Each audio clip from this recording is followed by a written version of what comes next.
LiberalViewer presents. So, welcome to the October 7th edition of LiberalViewer Monday Media Mixup. Thanks for joining me and my cat Cheech here. I'll be using the 11 best, most newsworthy clips I picked out from the Sunday morning news analysis shows from the big five corporate outlets of ABC, NBC, CBS, CNN, and Fox News, the so-called corporate media here in the United States, for what should be a really educational, informative, fair use media criticism and political commentary show for you all today. As you can see from the video title, the main topic of the program, less than 30 days to find out if Trump breaks our democracy, because that was a big theme of the Sunday shows yesterday, 30 days to the election, and Donald Trump is continuing to do things that could very well break our democracy. A couple of the newsmaker clips I'll be showing are Republicans responding to Trump's claim that his political opponents are behind assassination attempts against him, both Trump and JD Vance and Eric Trump and Lara Trump. Lara Trump will be one of those Republicans. She's on one of the shows. By the way, if you look down in the video description under media mentioned, I have short summaries of all 11 of the clips. I will also be getting Republican reactions to the JD Vance inability to say Trump lost the 2020 election at the last debate. There'll be a Tim Walz clip from his appearance on Fox News Sunday as well, after all the news summaries, but I'm going to start with my political comedy from Saturday Night Live, The Cold Open, where they did a parody of the JD Vance Tim Walz debate. It was Bowen Yang as JD Vance again, Jim Gaffigan as Tim Walz again, and they sort of got into the fact that JD Vance was telling a lot of lies and also refused to say that Trump lost the 2020 election over in this clip. Well, we'd like to end tonight on the topic of democracy. Senator Vance, your running mate refused to accept the results of the last election. Would you have certified the results? You know, Nora, it's rich to say that Donald Trump is a threat to democracy when he peacefully gave over power. We said no fact-checking. And willingly, don't check that, got on his plane without incident, right after saving Obamacare. Don't check that. Well, if we're allowed to stand up here and lie, then I would like to say I actually was in Tiananmen Square. and you know what? There's 10 seconds on the clock here, and I got to get some points on the board here, so I'm just going to chuck a Hail Mary. Senator, will you admit that Donald Trump lost the election? You know, Tim, I'm focused on the future. Boom! It's good. And by the way, under sources in the video description, I put links to the sources of all my clips, including that full cold open from Saturday Night Live on the Saturday Night Live YouTube channel, so you can watch it for free on YouTube, the whole thing. It also has Maya Rudolph as Kamala Harris in there, and Dana Carvey reprises his role as Joe Biden, and Andy Samberg as Doug Emhoff. So they're all in that. And it was pretty good. I thought that was kind of a funny, like, if he's going to lie, can I just say I was in Tiananmen Square? And you'll see when I get to the Fox News Sunday clip, they like go over these like misstatements that Tim Walz has made over like decades. And then on Fox News, they never even mention all the lies that JD Vance and Donald Trump have told, like just over the weekend or just this last month, et cetera, et cetera, et cetera. Some of which comes up in the NBC News Meet the Press news summary. They talk about how JD Vance at the debate wouldn't say that Trump lost the 2020 election.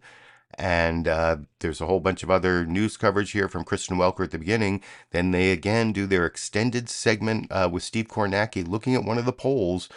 This time, you know, I've made a bunch of criticisms about how they're like national polls, how they're registered voters instead of likely voters. They're not looking at the swing states. Well, this week they actually totally focus in on Pennsylvania, which I said a couple weeks ago was probably the state that's going to decide the election. I mean, there are paths that both candidates could take without winning Pennsylvania, but it's probably going to decide the election. And some of the numbers aren't looking that great for Kamala Harris to win Pennsylvania, and I'll talk about that a little more after we watch this extended, like 8-minute news summary, because it's Kristen Welker talking about the news of the week, and then the probably too much time with Steve Kornacki on the polls, but it's in the last 30 days. What can you do, I guess, over in this clip. Good Sunday morning. Election day is now just 30 days away, and there are crises swirling at home and abroad. As Israel prepares to mark the one-year anniversary of the October 7th terror attacks, the region is on edge for a potential retaliation after a massive missile attack by Iran. And 10 days after Hurricane Helene made landfall, hopes are fading for finding those still unaccounted for as the death toll soars to at least 230.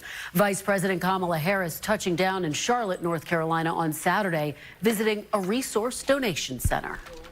The work that is happening here and that continues really is the best of what we can do to bring federal, state, and local resources together in a way that is coordinated with one purpose and one purpose only, which is bringing relief, support, and help to the people who are most in need and desperate for help.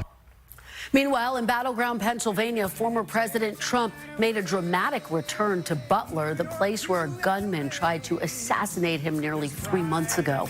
He was joined on stage by billionaire Elon Musk and paid tribute to the supporter killed that day while criticizing the Biden-Harris hurricane response.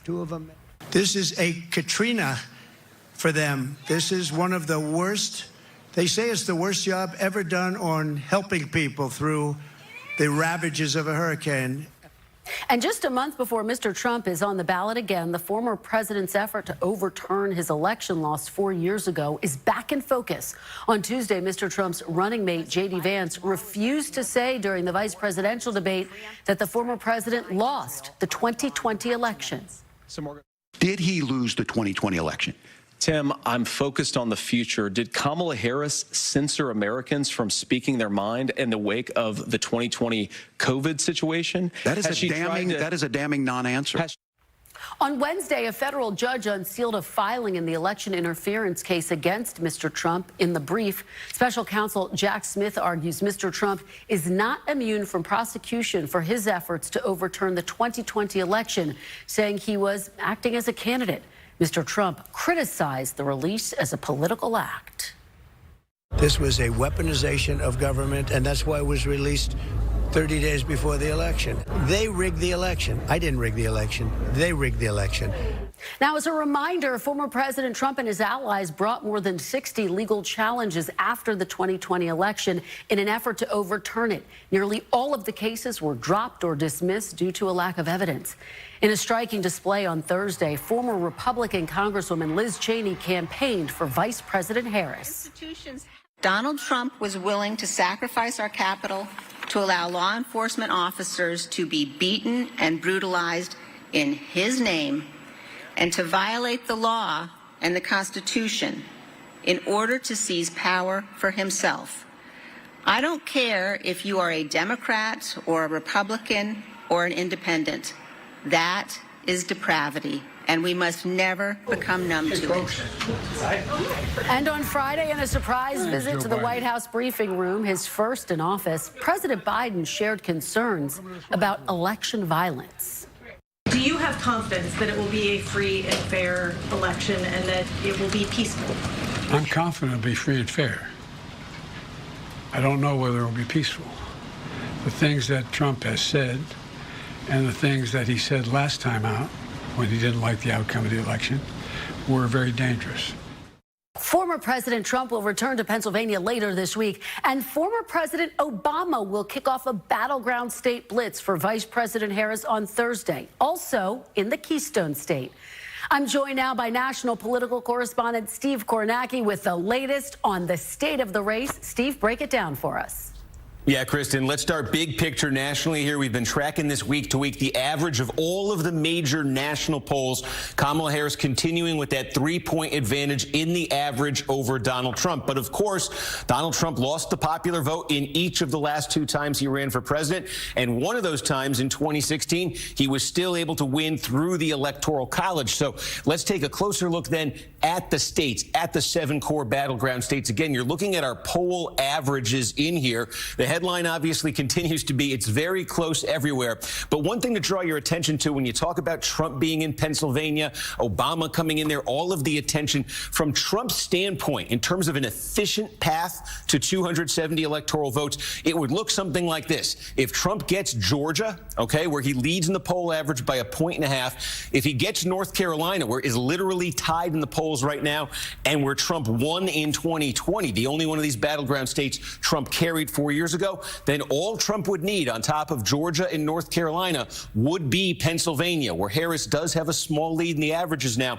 But Trump getting those 3 would get him to 270. So that's the importance for him, and for Democrats, the importance of blocking that path for Trump in Pennsylvania. Taking a closer look then at the Keystone State, one of the reasons, besides its size, that this is of such interest to Trump and the Republicans, there's a trend here. You're looking at the Trump era. You're looking at party registration in Pennsylvania. And look at this. When Donald Trump first came on the scene, back in 2016, the Democratic advantage in party registration in Pennsylvania was over 900,000 votes. 2020, look now, in 2024, that's been cut almost in 2/3 there, down to about 330,000. There's been a little bit of a boost for Democrats since Kamala Harris took over in registration, but the big picture trend here has been more competitive for Republicans in party registration. So where are we looking in Pennsylvania? What's going to decide this state? Well, believe it or not, in the Trump era, there are only 10 counties in the entire state where Democrats perform better now than they did before Trump came along. However,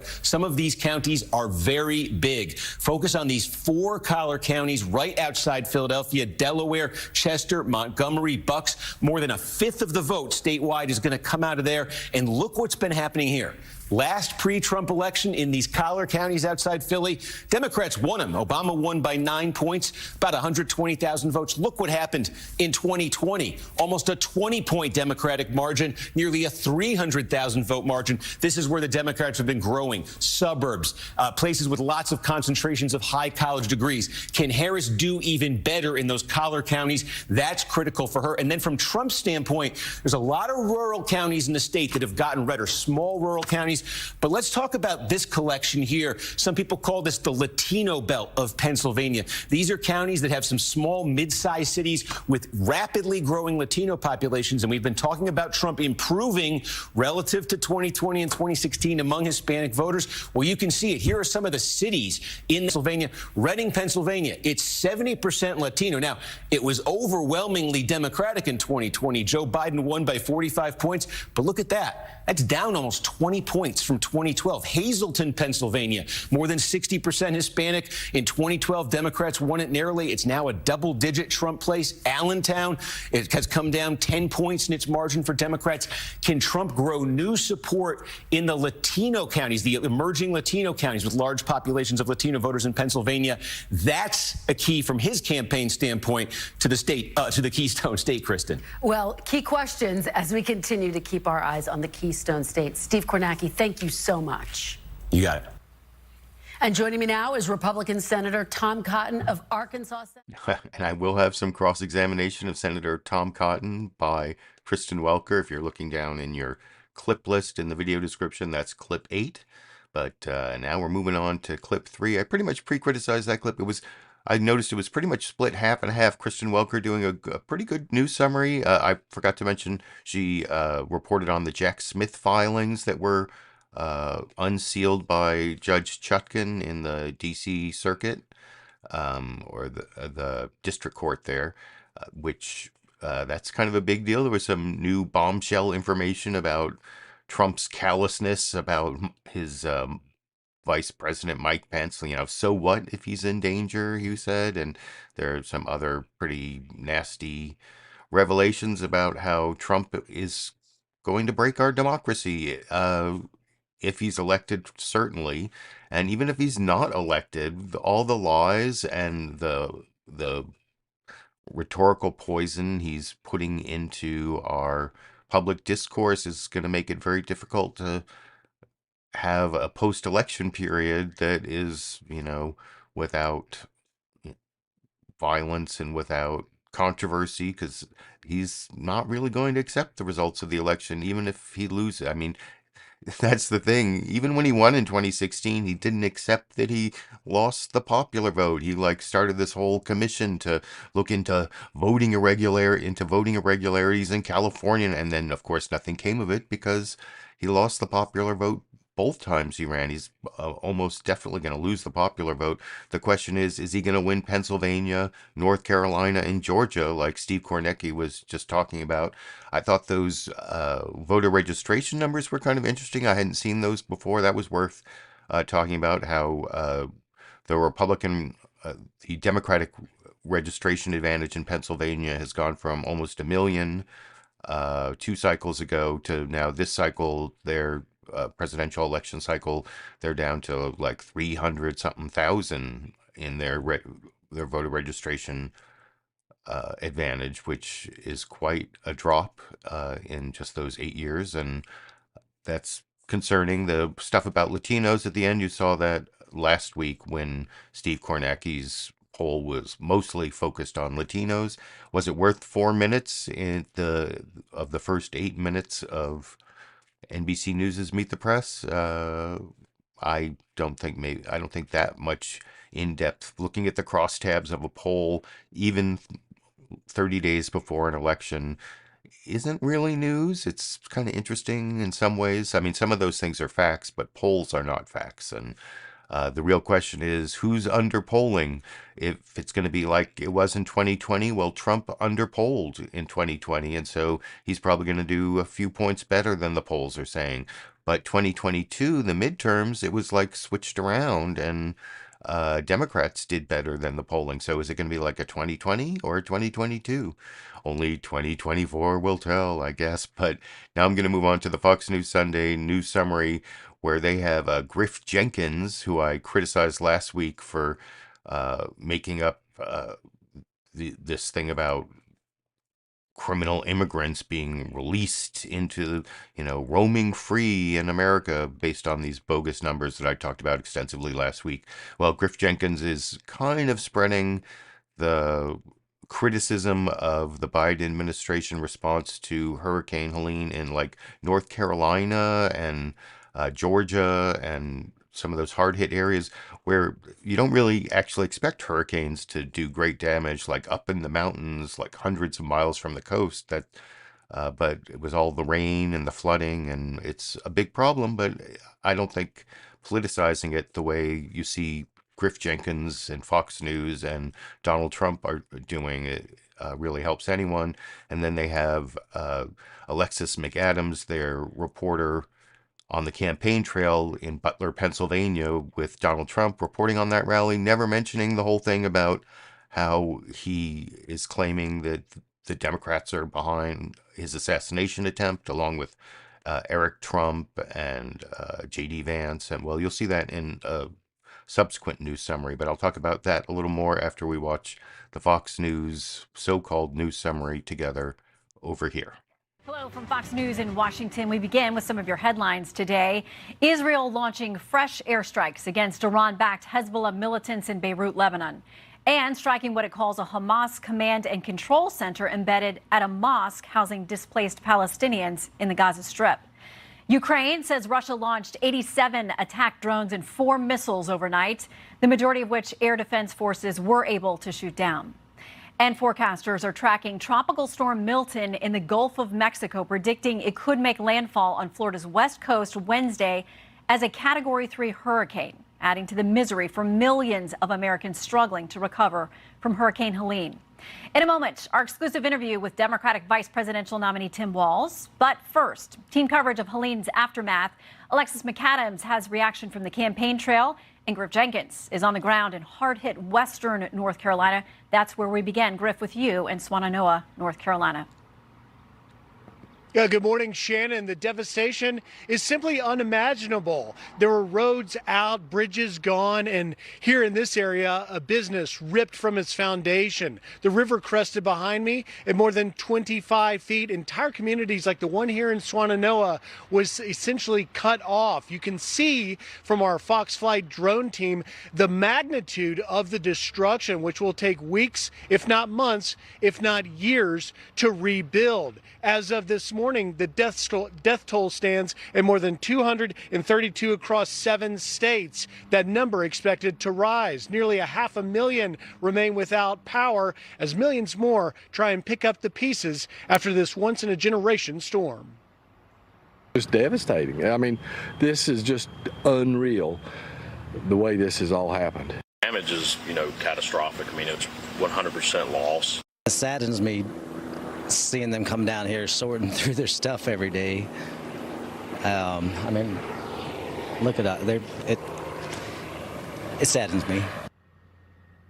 Soldiers, equipment, and other resources from the U.S. Army's 82nd Airborne have now been mobilized and are assisting the devastated region as the federal response continues to come under scrutiny. FEMA's director, Deanne Criswell, and Governor Roy Cooper continue to be a regular presence on the ground in the region. This unprecedented catastrophic storm requires an unprecedented response. We have everything you need, Governor, everybody here in North Carolina, and we are going to be able to continue to provide that assistance as long as you need it. And as these communities, Shannon, try and clean this up, you can see how bad this is. They're reeling from one hurricane, and now we know that another tropical storm, this one named Milton, is churning in the Gulf of Mexico. The track showing that it may strengthen into a Category 3 hurricane, and it's taken aim at Florida's Panhandle once again. Shannon? Yeah, Griff, those images are absolutely stunning. Thank you for being there on the ground for us in North Carolina. And joining us now, Alexis McAdams, live in Butler, Pennsylvania, fresh off President Trump's return to the scene of that assassination attempt. Hello, Alexis.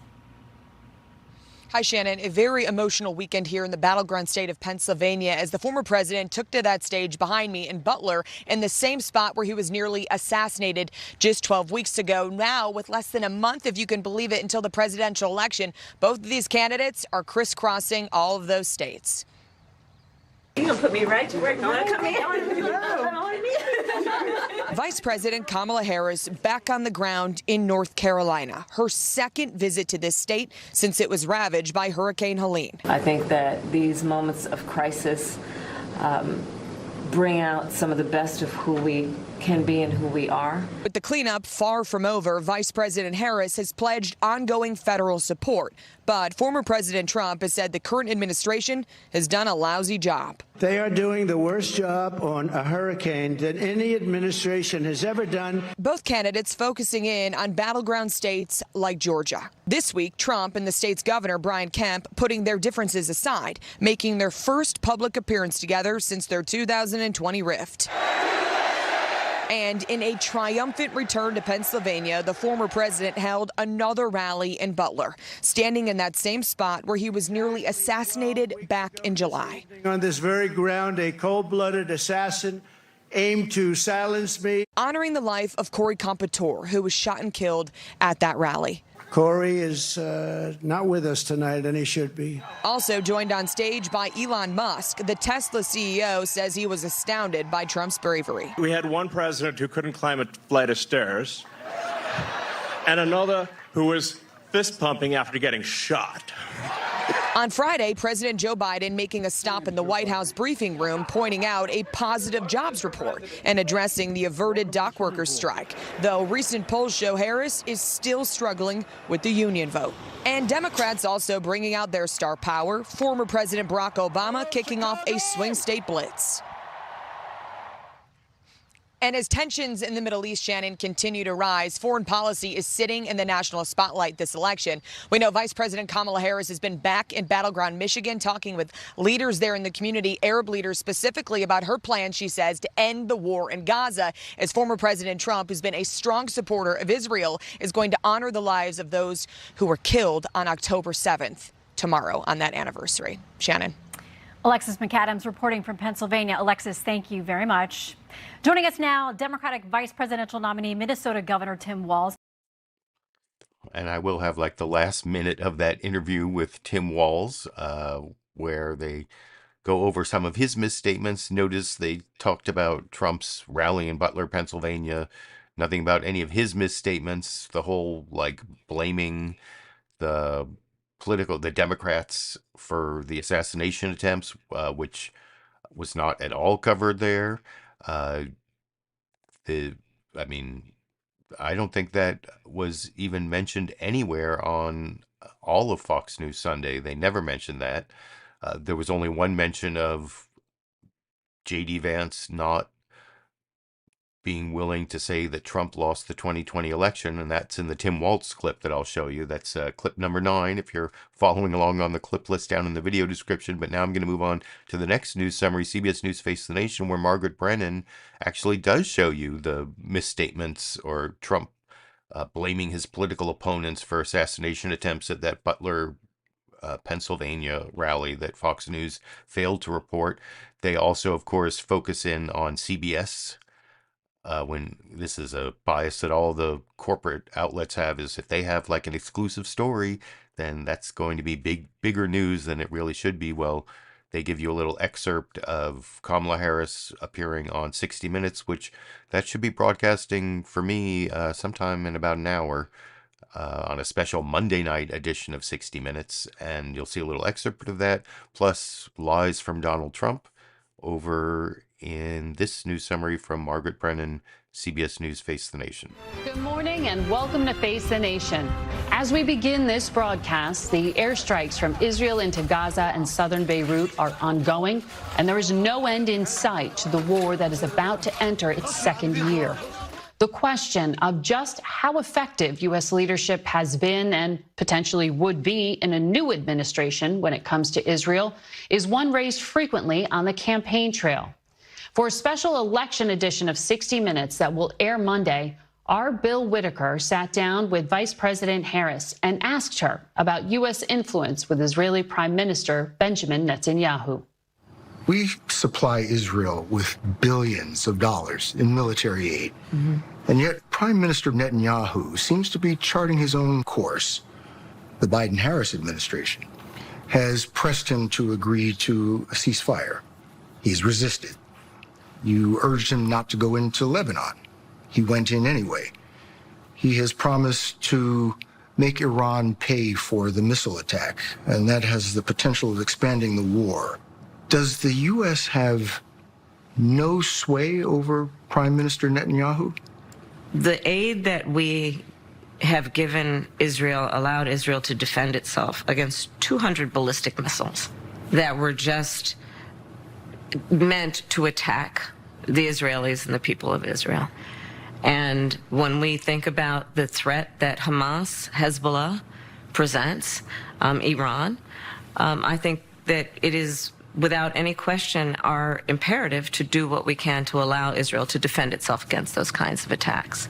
Now, the work that we do diplomatically with the leadership of Israel is an ongoing pursuit around making clear our principles, which include the need for humanitarian aid, the need for this war to end, the need for a deal to be done which would release the hostages and create a ceasefire. And we're not going to stop in terms of putting that pressure on Israel and in the region, including Arab leaders. But it seems that Prime Minister Netanyahu is not listening.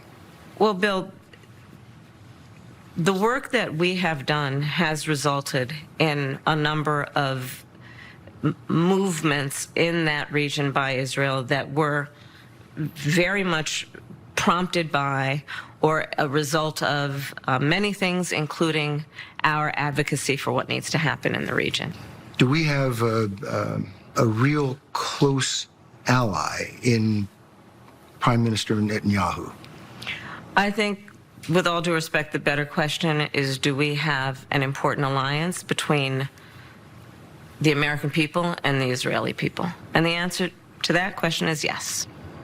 The special primetime election edition of 60 Minutes airs Monday night at 8 p.m. on CBS. After initially accepting 60 Minutes' request for an interview with Scott Pelley, former President Trump's campaign has decided not to participate.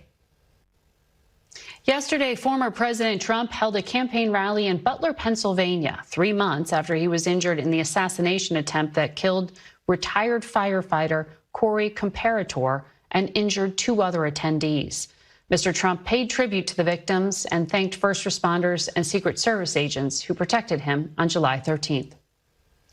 Despite the somber tone, Mr. Trump, his son Eric, and running mate JD Vance all implied that their political opponents were responsible for the attempt on Mr. Trump's life. Over the past 8 years, those who want to stop us from achieving this future have slandered me, impeached me, indicted me, tried to throw me off the ballot, and who knows, maybe even tried to kill me. And then, guys, they tried to kill him. They tried to kill him.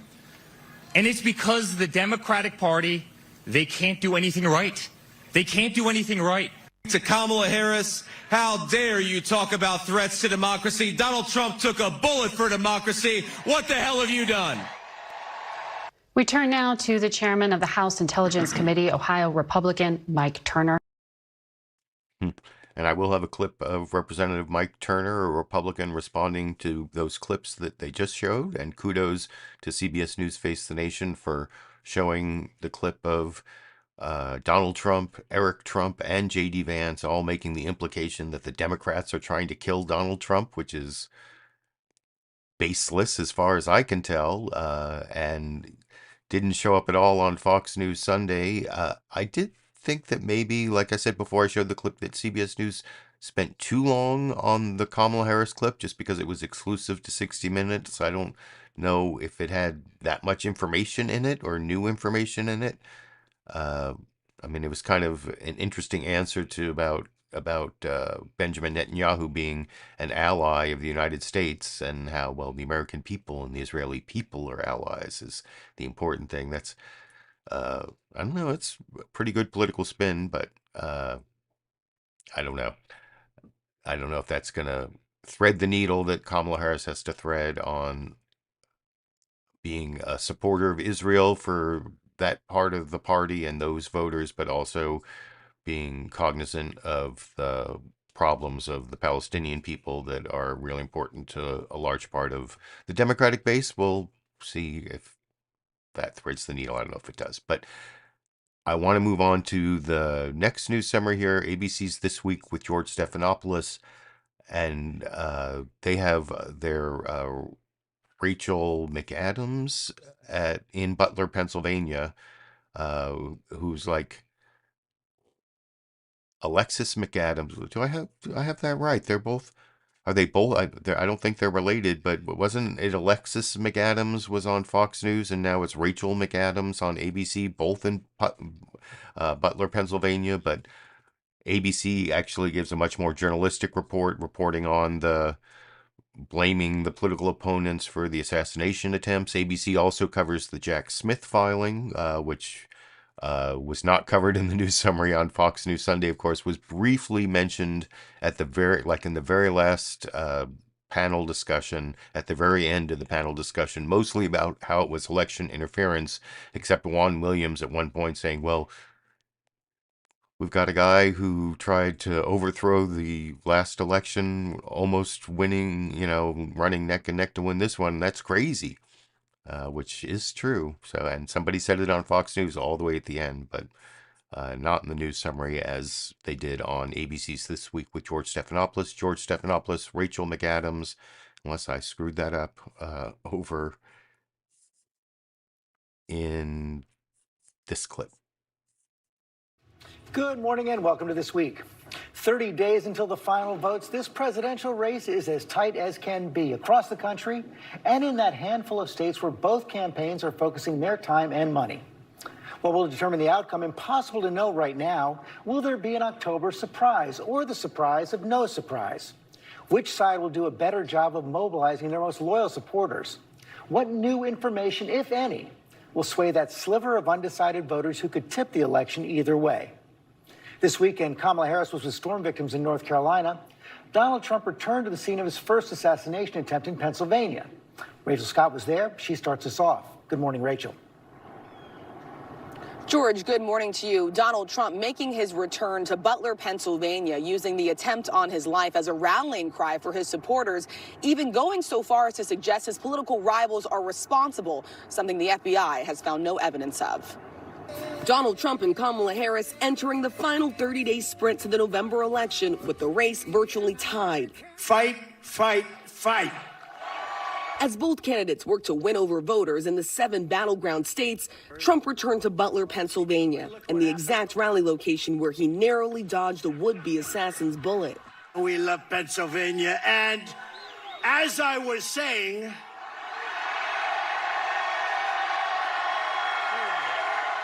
oh, I love that. I love that chart. I love that graph. The former president and his son Eric, with no evidence, both suggesting his political opponents were behind the July assassination attempt. Over the past 8 years, those who want to stop us from achieving this future have slandered me, impeached me, indicted me, tried to throw me off the ballot, and who knows, maybe even tried to kill me. They tried to kill him. And it's because the Democratic Party, they can't do anything right. They can't do anything right. Authorities have found no political motivation connected to the gunman. Since the attempt on his life, the race has transformed. President Biden dropping out, Harris closing in, after courting union workers in battleground Michigan Friday, hoping to seize momentum from a better-than-expected jobs report at the end of the port workers' strike. Donald Trump's track record is a disaster for working people. And if he wins again, it will be more of the same. Trump still leads on the economy, brushing off her gains. Jobs are up. The stock market hit that all-time high. Do you acknowledge that the economy is improving? No, it's not. It's inflation has devastated our economy. It's one of the big problems we have. Both candidates trying to show command this week, visiting communities gutted by Hurricane Helene. Harris in North Carolina and Trump in Georgia, side by side with Governor Brian Kemp for the first time in 4 years. The Republican who he repeatedly bashed for refusing to help him overturn the results of the 2020 election. It all comes as special counsel Jack Smith laid out new evidence against Trump. The filing noting allegations that as an aide rushed to tell Trump that Vice President Mike Pence was moved to a secure location on January 6th. Trump responded, so what? Trump denies all wrongdoing. Hey, folks. President Biden now with a blunt warning about the next transfer of power. Do you have confidence that it will be a free and fair election and that it will be peaceful? Very much. I'm confident it'll be free and fair. I don't know whether it will be peaceful. The things that Trump has said and the things that he said last time out when he didn't like the outcome of the election were very dangerous. Donald Trump was asked directly about President Biden's comments. He said he could only hope that this election would be free and fair. He would not answer George if he believes it will be a peaceful one. George. Rachel Scott, thanks very much. Let's bring in the Speaker of the House, Mike Johnson. And I will have a clip of Speaker of the House Mike Johnson talking to George Stephanopoulos. And it's Rachel Scott, not Rachel McAdams. That was like my typo when I was writing up the news summaries. I used the same last name from Alexis McAdams to Rachel McAdams. Rachel McAdams is an actress. I remember her from this movie, The Time Traveler's Wife. That's where I always remember her from. But anyway, Rachel McAdams, actress, anyway, sorry, that was my screw up. But I kind of knew I was messing up because it didn't make sense that they would have the same last name. So anyway, I think I pretty much pre-criticized that clip, or actually I think in some ways that's like the good clip juxtaposed to the Fox News Sunday news summary, because they both had reporters in Butler, Pennsylvania, but ABC gave you a lot more balanced perspective on what was said there. And I'm going to go now to the final news summary. CNN State of the Union, Dana Bash did it in under a minute, that I will talk about with you a little more after we watch it together over here. Hello, I'm Dana Bash in Washington, where the state of our union is 30 days out. We have just over 1 month left in one of the most extraordinary presidential campaigns in American history. And more than 1 million voters have already cast their ballots across 30 states in what is expected to be a hard-fought and close race right up to Election Day. No doubt with plenty more twists and turns to come. Yesterday, Vice President Kamala Harris surveyed damage in North Carolina as that state tries to dig out of the devastation caused by Hurricane Helene, while Donald Trump returned last night to Butler, Pennsylvania, where he narrowly survived an assassination attempt just 3 months ago and now faces a new opponent in a much tighter race. He was joined on stage there by my next guest, Republican National Committee Co-Chair Lara Trump. So yeah, that's the final news summary, and under a minute, fine for what it is. And then I'm actually going to have the next clip is the questioning of Lara Trump, the president's daughter-in-law, wife of Eric Trump, and also co-chair of the Republican National Committee. And here she's asking not about what everybody said, that Democrats were the ones responsible for the assassination attempt on Donald Trump, but something that's actually more insidious, more dangerous, more about Trump breaking our democracy. And it's sort of a general question, like, are there any circumstances where Trump would lose and would concede the election? Or, I mean, I don't know. It's almost like a rhetorical question, because who really believes? I mean, the guy is like such a malignant narcissist. He's like psychologically incapable of perceiving a reality where he loses the election. I mean, that would be my analysis. That's the right answer, but that's not the answer that Lara Trump gives in the first newsmaker clip I will talk about with you a little more after we watch it together over here. Let me talk about where we are right now, because we are 30 days away from an election. So let's look ahead to how Donald Trump will respond to the results of this election. Polls, of course, show that it is very, very close. It could go either way. Is there any circumstance in which Donald Trump would accept a defeat and concede? Well, of course, if he feels that this is a free, fair, and transparent election, which, by the way, is my number one goal at the RNC. You mentioned at the top, I am the co-chair of the Republican National Committee, and our number one charge has been trying to make sure that we restore faith in our electoral process. There were a lot of people after 2020 all across this country who felt like maybe they couldn't trust that system. We want to restore the faith in that, because it is really foundational, Dana, to who we are as a country, as American citizens. Every vote matters and every vote counts. And we have extended this offer to our friends across the aisle at the DNC. Please, at the DNC, please come join us in this pursuit of election integrity. And so we want every person to feel when they go vote in America, whether they're voting Republican, Democrat, or third-party candidate, their vote matters and their vote counts. And assuming everything is free, fair, and transparent, absolutely. If Donald Trump loses this election, he has said himself he will be happy to accept those results. Part of the reason why people are so unsure about what happened in 2020 is because Donald Trump claimed that it wasn't a free and fair election. And there's no evidence to prove that. There were, 60 lawsuits where lawyers like the ones that you're hiring went through the process, which he had every right to do. And there was no evidence of widespread fraud. His Attorney General, Bill Barr, said that again. So it sounds like you're setting up the same question of free and fair when that is what we saw. So again, do you see a scenario where he will take a different approach this election year? Well, we are setting things up differently from the RNC standpoint. And we, instead of having to respond days, weeks, or months later to any issue that we might have, are going to have people in the room every time a vote is cast and counted, so that we can ensure if there is any question about anything, we're addressing it right then in that moment, and we're not waiting later. Those lawsuits you referenced, by the way, the vast majority of them were not dismissed based on merit. They were dismissed on clerical errors. And if you go back and look at that election, let's just be honest, everybody watching this understands that was a very different, very unique election. Laws were changed state by state illegally. It's the state legislature that decides the voting laws in each state. That didn't happen, and it was because of COVID-19. You had poll watchers who had to stand across a room and couldn't even see anything going on. You had massive information coming out that people just said, I don't understand what's going on here, and we never got answers to that. We're trying to rectify that right now. And we are hoping that 2024 is the year, and going forward, that people trust our electoral process once again. Again, it is our number one focus. I want to say that there were more than 60 cases that weren't clerical issues. And the thing that people need to understand is that if there was widespread fraud, as the former president still claims, he would have had to give evidence. And no judge saw evidence. His own attorney general didn't see evidence of that fraud. I want to ask you quickly, because you are co-chair of the RNC. I've been talking to Republicans who are talking about the ground game.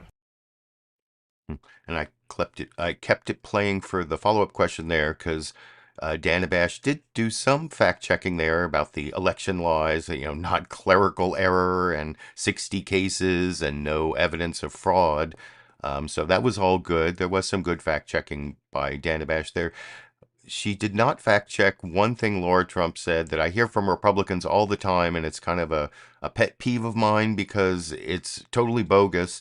It was bogus before the Supreme Court decided it was bogus, but it's what's called the state legislature theory.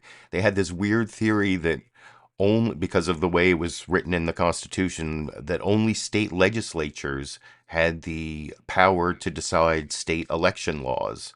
That means that the legal system in the states for election laws would work differently than everywhere else. Governors could not veto those laws. And especially, this is what got them upset about 2020, the courts in the states aren't allowed to interpret those laws under the state legislature theory. But of course, the Supreme Court rejected it in June 2023 in the case Moore versus Harper. I just put a link in the live comments there to Moore versus Harper. And I'm trying to remember. I think it was 6-3. It was 6-3, including Roberts delivered the opinion of the court in which Sotomayor, Kagan, Kavanaugh, Barrett, and Jackson. So Kavanaugh and Barrett, two justices appointed by Donald Trump, were part of the 6-3 there, right? 1, 2, 3, 4, 5. Yeah, 6-3 in Moore versus Harper. So that whole state legislature theory that you heard Lara Trump say, it was illegal because only state legislatures can decide election law, and that is bogus, not fact-checked, and should always be fact-checked because it's bogus, and even Trump's Supreme Court said it was bogus. But anyway, I'm now going to move on to one other Republican trying to weasel out of admitting that Trump lost the 2020 election. This is Senator Tom Cotton being interviewed by Kristen Welker over on NBC News' Meet the Press, and I will talk about that clip with you a little more after we watch it together. Talk about one of the big moments this week from the vice presidential debate. We just played it in the open when Senator JD Vance refused to say that Donald Trump lost the 2020 election. I want to put this question to you, Senator, just to put this to rest. Can you say definitively here and now that Donald Trump did lose the 2020 election? Kristen, Joe Biden was elected president in 2020. It was an unfair election in many ways. I mean, you had states that were changing their election practices or election laws, sometimes in violation of their constitution. You had networks combining with big tech to suppress what we now know to be a truthful story about Hunter Biden's laptop and the evidence that it exposed about Biden family corruption. So obviously Joe Biden was elected president. We know that in part because— But did Trump lose? Joe Biden was elected, Kristen. There's a process by which we elect presidents. There's votes in November. You have an electoral college vote. You certify the election, and then you have the inauguration. Joe Biden was elected president. Everything has gone to hell in a handbasket as a result of it. As you know, though, I mean, it has been stated that this was one of the most secure elections in U.S. history. But do you just not want to say that Trump lost? Why not just say the simple— Kristen, if Biden is president, can you just simply say Trump lost? Joe Biden was elected president in 2020. That's why we have runaway inflation. That's why we have more than 10 million illegals in this country. And to go back to the point about the 2020 election, it was very irregular. You had networks, to include this networks, conspiring with big tech to suppress evidence of Biden family corruption. You had Democratic states and cities like Pennsylvania, like Philadelphia, changing their election practices on the fly. That's one reason why President Trump and the Republican National Committee is so focused on election integrity in this election, to make sure that Democrats aren't doing things like they're trying to do in Pennsylvania, counting absentee and mail-in ballots that don't have dates or that have the wrong date. And there's no proof that that happened. And again, just to be clear, as I said said initially, Trump did take his case to court more than 60 times, didn't win those cases. Let me move on and ask you about January 6th, though. This new evidence unsealed this week. Jack Smith, in this filing, says he has 3 witnesses, forensic experts, who will testify that when Donald Trump returned to the Ellipse, he went to the dining room by the Oval Office where he watched coverage of the attack against the Capitol unfold. And he was, of course, on his phone, on Twitter. A year ago, I asked Donald Trump about what he was doing during that time. Look. Tell me how you watched this all unfold. Were you in the dining room watching TV? I'm not going to tell you. I'll tell people later at an appropriate time. I want to know who you called By the way, on that day. Nancy Pelosi. I don't have. Why would I tell you that? Did you call military or law enforcement? What? Did you call military or law enforcement at the moment the Capitol was under attack? I'm not going to tell you anything. Senator, do you think Donald Trump showed leadership in those hours when the Capitol was under attack? Well, what I think about what Jack Smith did this week is that it was a temper tantrum from a deranged fanatic who is angry that he keeps losing time and time again in the Supreme Court over the course of his career. This is unverified, uncross-examined hearsay from grand jury testimony, which usually isn't revealed publicly for that reason. He went to court. He asked for special permission to file a brief that's 4 times as long as a normal brief and to have it disclosed less than 30 days before the election. This is professional misconduct in all likelihood by Jack Smith, and it should be investigated. And just to be clear, the judge did unseal it. But just back to the question, do you think Donald Trump showed leadership in those hours that the Capitol was under attack? Look, I know that President Trump said to the rallygoers who were here on the Ellipse in Washington that day that they should protest peacefully and patriotically. It took him 3 hours to send that tweet telling them to go home. He posted videos and other messages on social media once some of those rally-goers started a riot at the Capitol, telling them to leave the Capitol, to not assault law enforcement. I know those things. What Jack Smith is asserting in this filing is unverified, uncross-examined hearsay. This is a perfect example of actual election interference. Jack Smith violating Department of Justice regulations to try to get out as much unverified so-called evidence as he has because he's angry that he lost and the Democrats don't think they can beat Donald Trump on issues like inflation and immigration. Very, very quickly on Iran, would you support? So yeah, that was just a little bit of light fact checking there from Kristen Welker, and interesting follow-up about, like, I guess it's almost another rhetorical question. Did Donald Trump show leadership on January 6th? I guess it's a rhetorical question unless you're asking a Republican, because he has some answer that doesn't really say, no, he didn't show leadership. He was a bad leader that day, which all of us should know. And the whole thing about like unverified, uncross-examined information in Jack Smith's filing that is election interference. Well, he had to file it because the Supreme Court gave Trump immunity, and all the delays are what have pushed it.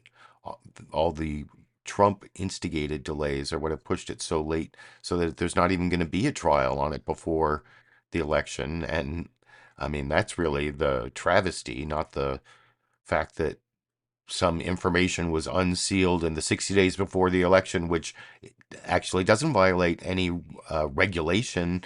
There's like a rule about like not creating a new information about a case, the existence of an investigation 60 days before an election. But that also didn't stop James Comey from ruining Hillary Clinton's chances of being the first woman president, for those of us who remember 2016. And anyway, now I want to get to the one clip from Fox News Sunday, the one mention of Trump saying of JD Vance not being able to say Trump lost the election, just like Senator Tom Cotton, just like Lara Trump there, making all these bizarre claims about, they changed the election laws on the fly. Well, there was a pandemic, so the courts had to come up with reasonable ways for people to vote during a pandemic. That doesn't make the election invalid or fraudulent. But anyway, here is Shannon Bream on Fox News Sunday having not brought up the JD Vance claims that Trump didn't, or won't say Trump didn't win the 2020 election, even though she has this whole interview with the Speaker of the House, never brings that up, never brings up the Trump says the Democrats are trying to kill me stuff. That never came up anywhere on Fox News Sunday, the entire program. But, not all the lies that the Republicans have told just in the last several days. Instead, she goes after Tim Walz for things he said like decades ago about where he was during Tiananmen Square, etc. And I'll talk about that a little more after we watch that clip together over here. I wish that we had a full hour. I want to give you a chance because you called yourself a knucklehead this week to talk about some of your misstatements. Yes. You've modified your story or explained that you misspoke about things involving your military rank, about carrying a weapon in war, your 1995 DUI arrest, using IVF to have your beautiful children, Gus and Hope, being in Hong Kong and China in the summer of 1989 during the Tiananmen events. A lot of people would say they couldn't get away with saying, I'm just too passionate, my grammar's not right, I'm a knucklehead.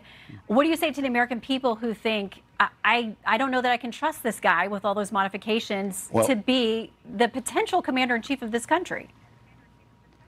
Yeah, well, I think they heard me. They heard me the other night speaking passionately about gun violence and misspeaking. And I got to be honest with you, Shannon, I don't think people care whether I used IUI or IVF when we talk about this. What they understand is Donald Trump would resist those things. Look, I speak passionately. I had an entire career, decades before I was in public office.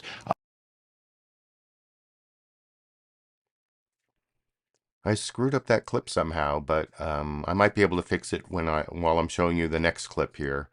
Hold on, let me see if I like cut off that clip when I was. I don't know exactly how that happened, but I'll show you the whole clip after I show you the cross-examination of Speaker of the House Mike Johnson over on ABC's This Week with George Stephanopoulos. George Stephanopoulos really goes after him about the rhetoric of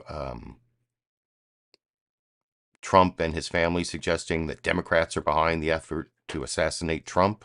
And he starts off just asking about it, but then shows him like clips. And he says, oh, I don't know the context of the clips. And so he like refuses to, I'm sorry, I'm trying to like redo that clip right now.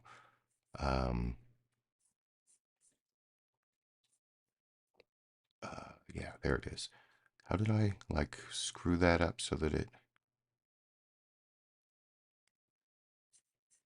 here? Okay, yeah, I'm gonna redo that clip and I will show it to you right after I show you the cross-examination of the Speaker of the House by George Stephanopoulos over in this clip. In the wake of the assassination attempts on Donald Trump, you urged all sides to tone down the rhetoric. So is it right for the president and his family to suggest that Democrats are behind the effort to assassinate him?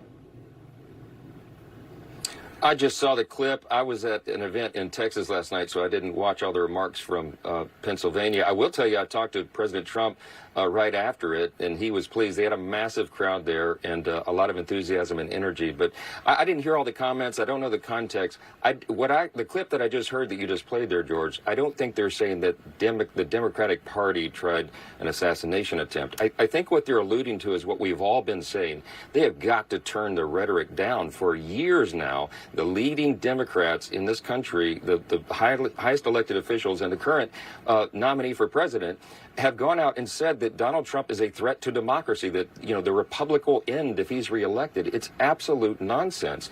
And they have incited dangerous people to do dangerous things. The rhetoric has. I think that is a fact that's objective that everybody can agree to. We do need to turn the volume down. We have to have vigorous debates about policy, but not take it to that level. No one involved in this is a threat to the republic. But Mr. Speaker, you just said Democrats are. You said their rhetoric is inciting. We all just saw what both President Trump, former President Trump, and his son Eric said. Eric actually did specifically reference Democrats. He said they tried to kill him, and it's because the Democratic Party, they can't do anything right. Do you support those comments or not? I don't know what Eric was saying because I only heard just a snippet there. I don't know the context. You just I do saw know it, Eric sir. is very level-headed and a very intelligent person. I saw your clip of it, George. I didn't see the full speech. We need to all look at these things in full context. What they're referring to, though, is the absolute open attacks that have been engaged by Democrats against President Trump since the day he came down that golden escalator in 2016, okay? The lawfare is unprecedented. They've attacked him in every single way. They try to malign his character every single day. And the people have had enough of it. That's why you have these massive turnouts at the rallies. People have had enough of this. We need everybody on all sides to turn the rhetoric down, and let's have a debate about the records of these candidates, not the rhetoric. Let's talk about the policies, not the personalities. That's what the American people demand and deserve. These are serious issues the country's facing. We need to be talking about the ideas and the answers and the solutions to get out of them, and not all this other stuff. So you're actually repeating the charge. And I don't know what more context you need. Here's exactly what Eric Trump said. They tried to smear us. They came after us. They impeached him twice. And then, guys, they tried to kill him. They tried to kill him. And it's because the Democratic Party, they can't do anything right. What more context do you need? Do you support that statement or not? George, I'm not going to parse the language of what people say at rallies. I could give you pages and pages of crazy comments by the leading Democrats in this country. That's not what this is about. We have to talk about the greatest collection of challenges that this country's facing probably since World War II, maybe the Civil War. Let's put all this political nonsense behind us and talk about how we get out of this mess. And I believe the way we do, and I believe a large number, the majority of the American people understand, you have to put steady hands at the wheel. You've got to put President Donald J. Trump back in the White House because he will bring stability back. He will get the economy going again. He will restore our stature on the world stage. At a time where we're facing almost on the verge of World War III, you have got to get his leadership back in the White House. That's why the massive crowds are drawn to these rallies, and that's why I believe we're going to win in November. Isn't that rhetoric the kind of political nonsense you're talking about? Look, we're in an election cycle. This is a silly season, as they say. We're in the 30 days out from the most faithful election of the economy. Let's talk about our stability on the world stage. Let's talk about the rising crime rates and the wide open border. That's what the American people are concerned about, not all this other stuff. I mean, I've been traveling the country nonstop, George. I've done campaign events in 200, I think almost 15 cities across 39 states. I'll be in 65 plus cities this month alone. Everywhere I go, George, large crowds are gathered, and they have questions. They have really important questions about how these crises are going to be solved for their families, how we're going to fix the economy, how we're going to get our energy policy going again. The Republican Party, President Trump, the House Republicans, the Senate Republicans have answers to those things. We're delivering them with great credibility, and it is resonating with the people. And I think that's why we're going to have a very good November. So it's very clear you're not going to condemn the baseless suggestion the Democrats are behind the assassination attempt on Donald Trump. I want to ask you another question. There's so many. Please, anything Well, else? you Let's have the talk about opportunity some to real condemn it if you want. You have that opportunity, but we can move on now. I do want to ask you a question that Senator Vance did not answer at this week's debate. Can you say unequivocally that Joe Biden won the 2020 election and Donald Trump lost? So, yeah, I actually kind of like that way that George Stephanopoulos ends one of his like failed cross-examinations by, well, what we've just demonstrated is that you won't condemn the comments by Trump and his family that the Democrats are trying to kill him. We've established that you won't condemn that. And then he moves on to the Trump won't admit he lost the 2020 election, though he never really asked Speaker of the House Mike Johnson about how he tried to get all these Republicans to sign this amicus brief to the Supreme Court to throw out state election results. That is one of the things that I could criticize George Stephanopoulos for in his cross-examination, even though I didn't show him talking about that topic. At least he did bring up both those topics when talking to the Speaker of the House, Mike Johnson, which, as I said before, Shannon Bream had a whole interview with Mike Johnson, never brought up either the election denialism or the conspiracy theory that Democrats are trying to kill Trump. Neither of those came up from Shannon Bream, but I did reprocess that Tim Walz clip where Shannon Bream brought up all these misstatements over decades, and Tim Walz was the only one on all of Fox News Sunday to bring up the election denialism by JD Vance over in this now complete 2-minute clip that I tried to show you before over here. I wish that we had a full hour. I want to give you a chance, because you called yourself a knucklehead this week, to talk about some of your misstatements. Yeah. You've modified your story or explained that you misspoke about things involving your military rank, about carrying a weapon in war, your 1995 DUI arrest, using IVF to have your beautiful children, Gus and Hope, being in Hong Kong and China in the summer of 1989 during the Tiananmen events. A lot of people would say they couldn't get away with saying, I'm just too passionate, my grammar's not right, I'm a knucklehead. What do you say to the American people who think, I don't know that I can trust this guy with all those modifications to be the potential commander-in-chief of this country? Yeah, well, I think they heard me. They heard me the other night speaking passionately about gun violence and misspeaking. And I got to be honest with you, Shannon, I don't think people care whether I used IUI or IVF when we talk about this. What they understand is Donald Trump would resist those things. Look, I speak passionately. I had an entire career, decades before I was in public office. They know, and I'm very proud of my 24 years in service and my record. I have never disparaged someone else in this, but I know that's not what Donald Trump does. They disparage everyone. The personal attacks. I will own up when I misspeak. I will own up when I make a mistake. Let's be very clear. On that debate stage the other night, I asked one very simple question, and Senator Vance would not acknowledge that Donald Trump lost the 2020 election. I think they're probably far more concerned with that than my wife and I used IUI to have our child, and that Donald Trump would restrict that. So I think folks know who I am. My constituents here in Minnesota have elected me 8 times. They know where I'm at, and I'm proud to be on the ticket, and we'll deliver just like we have here in Minnesota. Right. And if we're going to deal in truth, both the president, the former president, and his nominee have said that they are very supportive of IVF. We are glad you have your precious family, and we thank you for serving in uniform and your years and decades as a teacher. My mom was too. I know it's really hard work and sometimes very thankless. So, Governor, we appreciate your time. Thanks, Shannon. Come back. Huh. Oh, I forgot to shrink that down to 75%. You saw it like full screen. But yeah, that's the whole thing. And it's kind of interesting that Shannon Bream decided to fact check the IVF thing. And like, what's, he didn't even really say he did IVF, intrauterine insemination versus in vitro fertilization.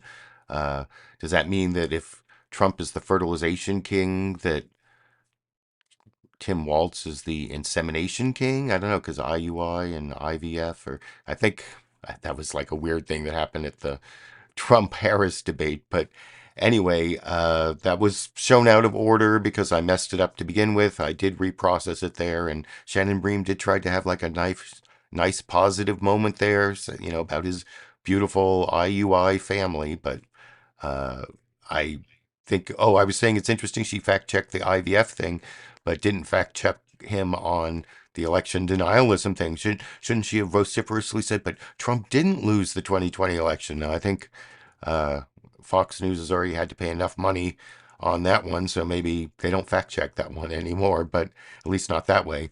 And now I want to get to the last newsmaker clip before I show you the bonus Cheech and Chong, the kittens clip. Cheech, who I showed you at the very beginning of the live stream, is now sleeping over there in the corner. But earlier I did record a Cheech and Chong, the kittens clip, a blinds battle, the window blinds. There's a blinds battle that I'm going to show you after I show you Representative Mike Turner being lightly cross-examined by Margaret Brennan on the rhetoric at the Trump rally in Butler, Pennsylvania, people claiming that, the Democrats are trying to kill Trump, and just, it's, I call it like light cross-examination, because the question is that, is language like that unhelpful? Is language like that unhelpful? I mean, well, and she doesn't get much of an answer out of him in the final newsmaker clip before the bonus Cheech and Chong, the kittens clip over here. I want to get to the Middle East, but first on this issue of concern regarding political violence. Would you agree that language like what we just heard there is unhelpful? Well, I think it certainly characterizes the reality that Donald Trump has had 2 attempts on his life. And I do think that there is work that needs to be done both by the administration and by Vice President Harris. The administration has come out and publicly stated, Matt Olson from the Department of Justice on CBS News acknowledged that there is an active, ongoing threat from Iran to kill, actively plotting to kill Donald Trump. You've had no statements from the administration towards Iran as to what that would be, which would be an act of war. And you don't have any statement from Vice President Harris condemning this or even recognizing that there's an active plot from a foreign nation to kill her opponent. I think there's certainly a role for her to play and for the president to play in this, in both identifying that there are threats against Donald Trump that need to be acknowledged and responded to deter. I think all the candidates need to de-escalate, certainly in their language. But it is the Biden-Harris Justice Department, Matt Olson works for them, who laid out those charges about the Iranian state. You don't mean to imply here anything that would suggest Eric Trump's allegations that Democrats are trying to kill him? No, of course not. But I do think that Vice President Harris needs to actively state and acknowledge that her administration is saying a foreign power, which would be an act of war, is actively trying to kill her opponent. They have this administration has made stronger statements about Iran's hacking activities than they have about the active plot to kill Donald Trump, which the administration acknowledges ongoing. Well, because of the concern in regard to anti-government violence in this country and domestic violent extremists, the language specific to who is carrying this out, I think you would agree is important. Right, I absolutely agree that there needs to be a toning down of rhetoric on both sides, but there has to be an acknowledgement, which has not happened, from Vice President Harris that there's active plots from a foreign nation to kill her opponent. Do you want the FBI to release the results of its investigations prior to November 5th?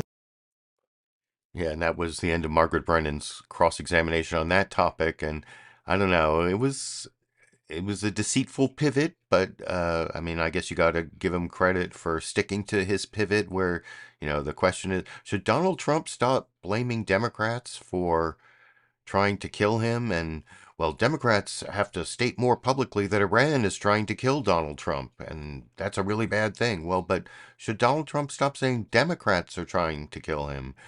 Well, what about Iran? They're trying to kill Donald Trump. I mean, whatever. I guess that's what you're going to get that's the best you're going to get from Republicans these days. And anyway, that is the final newsmaker clip that I picked out for you. I hope you enjoyed the 11 clips and the media criticism and political commentary I added. I saw some early in the live comments, someone was asking if it's 30 days left, only 4 more Monday media mix-ups. No, I always say at the end of the program, I'm going all the way through January 20th, 2025, when we find out if the same person who's inaugurated on January 20th is the person who actually won the election on November 5th. And what happens on January 6th, all those questions will be answered, and we'll find out if Donald Trump breaks our democracy by winning or by losing but refusing to admit that he lost, which are basically the only two things Donald Trump is capable of doing: actually winning or claiming he won. It's going to be one of those two things. Either one could break our democracy. We're going to find out in about 30 days and the aftermath. So I will keep doing the show all the way through then. And before I finish, I do want to show the Cheech and Chong, the kittens clip I promised. A little bit of a blind battle at the window over here.